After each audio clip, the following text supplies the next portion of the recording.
بسم الله الرحمن الرحيم. إن الحمد لله نحمده ونستعينه ونستغفره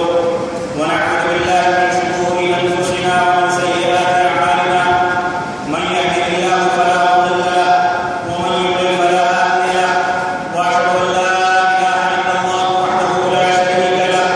وأشهد أن محمدا عبده ورسوله. أما بعد فإن خير الحديث كتاب الله وخير الهدي هدي محمد صلى الله عليه وسلم وشر الأمور محدثاتها وكل محدثة بدعة وكل بدعة ضلالة وكل ضلالة في النار. فأعوذ بالله السميع العليم من الشيطان الرجيم. بسم الله الرحمن الرحيم. ظهر الفساد في البر والبحر بما كسبت أيدي الناس. وقال الله تبارك وتعالى في موضع آخر: وما أصابكم من مصيبة فبما كسبت أيديكم ويعفو عن كثير. وقال النبي صلى الله عليه وسلم: مثل المؤمنين في توادهم وتراحمهم وتعاطفهم كمثل الجسد إذا اشتكى منه عضو تداعى سائر الجسد بالسهر والحمى. متفق عليه. وقال النبي صلى الله عليه وسلم: المؤمن للمؤمن كالبنيان يشد بعضه بعضا. وقال واشار النبي صلى الله عليه وسلم بيده وشبك بيديه. متفق عليه. محترم سامعین کرام، بزرگان دین، نوجوانان ملت اسلامیہ، خواتین ملت اسلامیہ اور محترم سامعین کرام، اللہ رب العالمین کا فضل و کرم ہے، اس کی نوازش ہے اور اسی کی توفیق کی وجہ سے ہم اس جگہ پر جمع ہوئے ہیں۔ اللہ رب العالمین نے اگر ہم کو یہ توفیق نہ دی ہوتی، کوئی بیمار ہو جاتا، کوئی کسی انداز سے لالا اور لاچار ہو جاتا، کسی انداز سے کمزوری لاحق ہو جاتی، تو کسی بھی صورت میں اس خوشی میں شریک نہیں ہو سکتا تھا۔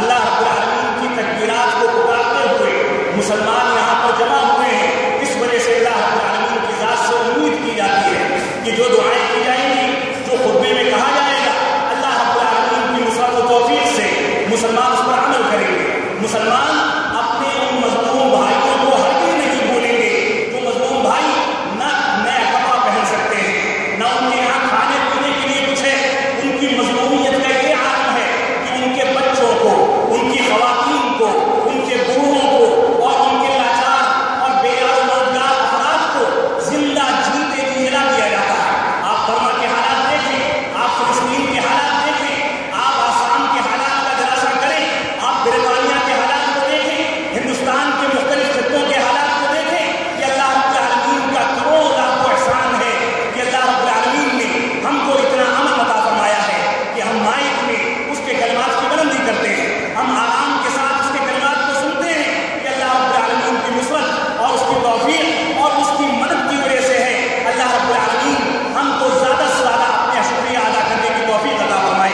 اپنا شکرانہ ادا کرنے کی توفیق عطا فرمائے، ہم کو اس بات کی توفیق عطا فرمائے کہ ہم صحیح انداز سے کتاب و سنت کی طرف رجوع کریں۔ رمضان کا وہ مبارک مہینہ جو اللہ رب العالمین نے عید الفطر سے پہلے ہم کو عین انعام کے طور پر عطا فرمایا تھا، جس میں ہم نے تراویح کا قیام کیا، جس میں ہم نے تلاوت کلام پاک کا اہتمام کیا، جس کے اندر ہم نے نمازوں کی پابندی کی، جس کے اندر ہم نے اللہ رب العالمین کے ذکر و اذکار کی پابندی کی، اللہ رب العالمین کی عبادت کو انجام دیا۔ وہ الوداع ہو چکا ہے اور رخصت ہو چکا ہے، لیکن بدقسمتی سے ہماری مسجدیں پھر سے خالی ہو گئی۔ ہماری اذانوں کی آواز ہمارے گھروں تک پہنچتی ہے، لیکن ہم مسجدوں میں لبیک نہیں کہتے، ہم مسجدوں میں نہیں نکلتے۔ صلاۃ فجر میں مسجدیں سنسان نظر آتی ہیں۔ کیا ہم کو اسی وقت کا انتظار ہے کہ ایک موقع پھر سے آئے اور ہماری حکومتیں بابری مسجد کی طرح سے دوسری مسجدوں کو منہدم کر دیں؟ کیا ہم کو اسی وقت کا انتظار ہے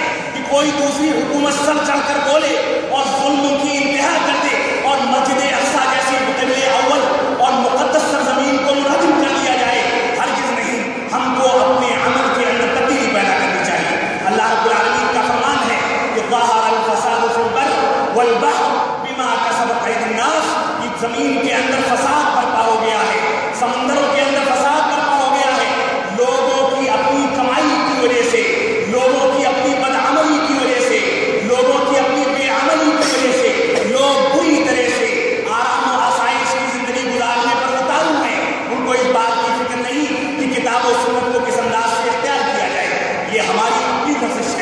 یہ ہماری مسجدیں گرائی جاتی ہیں، یہ ہماری اپنی لفظ ہے کہ مسجد اقصیٰ کے اوپر دشمنان اسلام غلط انداز کی نظریں ڈالتے ہیں، یہ ہماری اپنی کمزوری ہے کہ ہماری ماؤں اور بہنوں کی عزت و ناموس محفوظ نہیں ہے، یہ ساری کی ساری چیزیں ہماری اپنی کمزوریاں ہیں۔ لیکن اللہ رب العالمین نے فرمایا، اللہ کے نبی صلی اللہ علیہ وسلم نے صراحت کی کہ مثل المؤمنین فی توادہم وتراحمہم وتعاطفہم، کہ مسلمانوں کی مثال آپس میں محبت کرنے میں اور ایک دوسرے کے ساتھ لگاؤ رکھنے میں، ایک دوسرے کے ساتھ میل ملاپ میں ایک جسم کی طرح سے پوری کی پوری دنیا کے مسلمان، تمام کے تمام مومن حضرات یہ ایک جسم کی طرح سے ہے۔ اگر فلسطین میں کسی مسلمان کی انگلی کاٹی جاتی ہے تو ہندوستان کے مسلمان کو اس کا درد ہونا چاہیے، اگر عراق کے اندر کسی مسلمان کو ستایا جاتا ہے تو ہندوستان کے مسلمان کو اس کو محسوس کرنا چاہیے۔ یہ اسلام کی سچی ترجمانی ہے۔ رسول اکرم صلی اللہ علیہ وسلم فرماتے ہیں کہ اگر پورے جسم کے کسی بھی حصے میں، کسی بھی عضو میں کسی انداز کی کوئی تکلیف پہنچتی ہے تو پورا جسم دل ملا اٹھتا ہے، نہ اس کو نیند آتی ہے نہ اس کو سکون ملتا ہے، بلکہ دل ملاہٹ اور درد کی وجہ سے، بے چینی کی وجہ سے پورے کے پورے جسم کو، پورے کے پورے مسلمانوں کو دل ملا اٹھنا چاہیے۔ یہ مسلمانوں کی مثال ہے۔ اور رسول اکرم صلی اللہ علیہ وسلم نے دوسری جگہ پر ارشاد فرمایا کہ مسلمانوں کی مثال آپس میں ایک بلڈنگ کی طرح سے ہے، جو بلڈنگ اور عمارت ایک دوسرے کو، اس کی ایک دوسری دیواریں ایک دوسرے کو تقویت پہنچاتی ہیں، ایک اینٹ دوسری اینٹ کو تقویت پہنچاتی ہے، ایک کھمبا دوسرے کھمبے کو تقویت پہنچاتا ہے، ایک چھت دوسری چھت کو تقویت پہنچاتی ہے۔ اس میں رہنے سہنے والے مسلمان اور انسان ایک دوسرے کے لیے امن و سلامتی کے انتظامات کرتے ہیں۔ اسی طرح سے مسلمانوں کی مثال ہے۔ اللہ کے نبی صلی اللہ علیہ وسلم نے اس مثال کو اپنی انگلیوں کی طرح سے اس طرح سے سمجھایا کہ جس طرح سے دونوں ہاتھوں کی انگلیاں آپس میں ملا دی جائیں، ایک دوسرے میں ضم کر دی جائیں، تو ان دونوں ہاتھوں کو جدا کرنے والی کوئی طاقت پیدا نہیں ہو سکتی۔ اسی طرح سے مومنوں کو اور مسلمانوں کو آپس میں منتشر کرنے والی کوئی طاقت اگر وہ کتاب و سنت پر عمل پیدا ہو جائے تو دنیا کے اندر پیدا نہیں ہو سکتی۔ لیکن مسلمان دیکھے تراویح میں ختم قرآن ہو گیا اور ستم بالائے ستم تو یہ کہ کسی نے ایک رات کا شبینہ پڑھ لیا، کسی نے 2 رات کا شبینہ پڑھ لیا، کسی نے 3 رات کا شبینہ پڑھ لیا اور تراویح وہیں سے ختم ہو گئی، قرآن مجید کو ختم کر دیا گیا۔ واقعی میں ایسا لگتا ہے کہ قرآن مجید مسلمانوں کے معاشرے سے رخصت ہو گیا؟ نہیں، ہرگز نہیں۔ قرآن مجید کی تعلیمات، قرآن مجید کے بارے میں صحابہ کرام کا وطینہ، قرآن مجید سے متعلق رسول اکرم صلی اللہ علیہ وسلم کی سیرت اگر سامنے رکھی جائے تو آپ دیکھیے کہ اللہ کے نبی صلی اللہ علیہ وسلم فرماتے ہیں شیبتنی کہ فلاں فلاں صورتوں نے مجھ کو برا بنا دیا، کیونکہ اس میں قیامت کا تذکرہ ہے، اس میں اللہ رب العالمین کے عذاب کا تذکرہ ہے۔ اللہ رب العالمین نے ان آیتوں کے ذریعے سے مجھ کو برا بنا دیا۔ قرآن مجید پر غور و فکر کرنا، قرآن مجید کے مطابق زندگی گزارنا، یہ قرآن مجید کا اصل پیغام ہے۔ قرآن مجید کے پیغام کو لے کر اگر چلنا ہے تو ختم قرآن کوئی اہمیت نہیں رکھتا، بلکہ عمل میں قرآن کی اہمیت ہے۔ اگر آپ کو اپنے اسلامی معاشرے کو دیکھنا ہے تو اللہ کے واسطے اسلامی معاشرے کو اپنے بدنما چہرے کے ذریعے، اپنے خود ساختہ اعمال کے ذریعے بدنام نہ کیجیے۔ بدعات کی نسبت رسول اکرم صلی اللہ علیہ وسلم کی جانب کر کے اسلام کو بدنام نہ کیجیے۔ یہ اسلام وہی اسلام ہے جس کو ابو بکر صدیق نے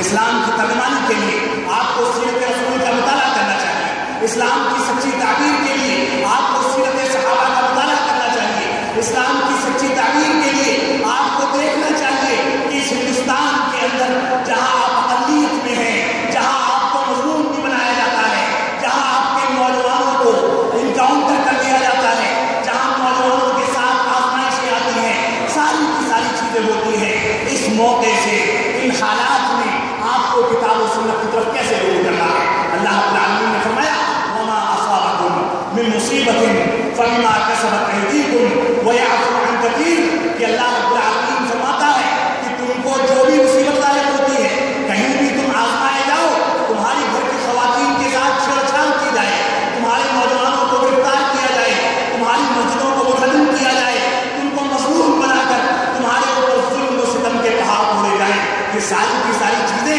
دشمنان اسلام کے لیے نہیں ہیں۔ اگر دشمنان اسلام کے لیے ہوتی تو جنگ بدر میں آپ دیکھ لیں 313 کے بالمقابل کفار و مشرکین مکہ ہزاروں کی تعداد میں تھے، لیکن کچھ نہیں باندھنے کا کر سکے۔ ان کے پاس ایمان کی طاقت تھی، ان کے پاس اتباع سنت کی طاقت تھی، ان کے پاس رسول اکرم صلی اللہ علیہ وسلم کی سیرت تھی، انہوں نے اس کو اختیار کر کے دنیا کے اندر اپنے قدموں کو جما لیا، اور آج یہ 20 25 30 کروڑ صرف ہندوستان کے اندر زندگی گزار کے اپنے حقوق کا مطالبہ کرتے ہیں، عدالتیں بھی ان کو گول گول کر دیتی ہیں اور ان کے حقوق نہیں ملتے۔ ایسی صورت میں ہم کو غور کرنے کی ضرورت ہے۔ اللہ رب العالمین نے فرمایا ہے کہ تمہارے اوپر جو بھی مصیبت آتی ہے وہ تمہارے اپنے عملوں اور اپنے کرتوتوں کا نتیجہ ہے، اور اللہ رب العالمین بہت ساری لغزشوں کو معاف فرما دیتا ہے۔ اللہ رب العالمین معاف کرنے والا ہے۔ اللہ رب العالمین مؤاخذہ کرنے پر آئے تو اس نے عاد و ثمود کا مؤاخذہ کیا، اللہ رب العالمین مؤاخذہ کرنے پر آئے تو طوفانوں کے ذریعے کسی کو تباہ کر سکتا ہے، اللہ رب العالمین مؤاخذہ کرنے آئے تو زلزلوں کے ذریعے کسی کو تباہ کر سکتا ہے، لیکن اللہ رب العالمین فرماتا ہے وہ یعفو عن کثیر، کہ ہم بہت کچھ معاف فرما دیتے ہیں۔ یہ اللہ رب العالمین کی شان ہے، اللہ رب العالمین کی صفت ہے۔ لہذا ہم کو اس موقع سے یہ تحیہ کر کے یہ عزم کر کے اٹھنا چاہیے کہ اللہ رب العالمین ہم کو اس بات کی توفیق عطا فرمائے کہ ہم آج ہی سے عید الفطر کے اس خطبے کو سننے کے بعد اس بات کا عزم کریں گے، اس بات کا چیلنج کریں گے کہ سیرت رسول کے تحفظ کے لیے سیرت رسول کو اختیار کریں گے، مساجد کے تحفظ کے لیے صلوات خمسہ کی پابندی مساجد کے اندر شروع کریں گے، مسلمانوں کے تحفظ کے لیے عقیدہ توحید کا تحفظ کریں گے، اتباع سنت کے تحفظ کے لیے بدعات کو ترک کر کے اتباع سنت کو اختیار کریں گے۔ یہی اسلام کا پیغام ہے۔ اللہ رب العالمین ہم کو اس بات کی توفیق عطا فرمائے کہ ہم جب تک جئیں تب تک اسلام پر جئیں، جب ہمارا خاتمہ ہو تو ایمان پر ہو، ہم جب تک جئیں تب تک اتباع سنت کے مطابق زندگی گزارتے ہوئے جئیں، جب ہمارا خاتمہ ہو تو ایمان پر ہو۔ اللہ رب العالمین ہم کو اس بات کی توفیق عطا فرمائے کہ جس طرح سے صحابہ کرام نے رسول اکرم صلی اللہ علیہ وسلم نے طائف کے مظالم سہ لیے، مدینہ کے مظالم سہ لیے، دنیا کے سارے مظالم سہ لیے، لیکن اسلام کی تعلیمات پر آنچ نہیں آنے دی۔ آج ہم یہ تحریہ کرتے ہوئے کہ اللہ رب العالمین ہم کو بھی اس بات کی توفیق عطا فرمائے۔ اللہ رب العالمین سے دعا ہے کہ اللہ رب العالمین مسلمان جہاں بھی مظلوم ہیں، چاہے وہ برما میں ہو، اے اللہ رب العالمین تجھ سے کوئی بعید نہیں کہ دشمنان اسلام کو عاد و ثمود کی طرح سے تباہ و برباد کر سکتا ہے۔ اے اللہ رب العالمین تو تیز و تند ہواؤں کے ذریعے، تیز آوازوں کے ذریعے، سیلاب کے ذریعے، زلزلوں کے ذریعے، آسمان سے پتھر کی بارشوں کے ذریعے، آسمان سے چھوٹے چھوٹے پرندوں کے ذریعے اس دنیا کے اندر کسی بھی لشکر کو تباہ و برباد کر سکتا ہے۔ اے اللہ رب العالمین ہم تجھ سے دعا کرتے ہیں کہ مسلمانوں کے حالات کو درست فرما، مسلمان جہاں بھی مظلوم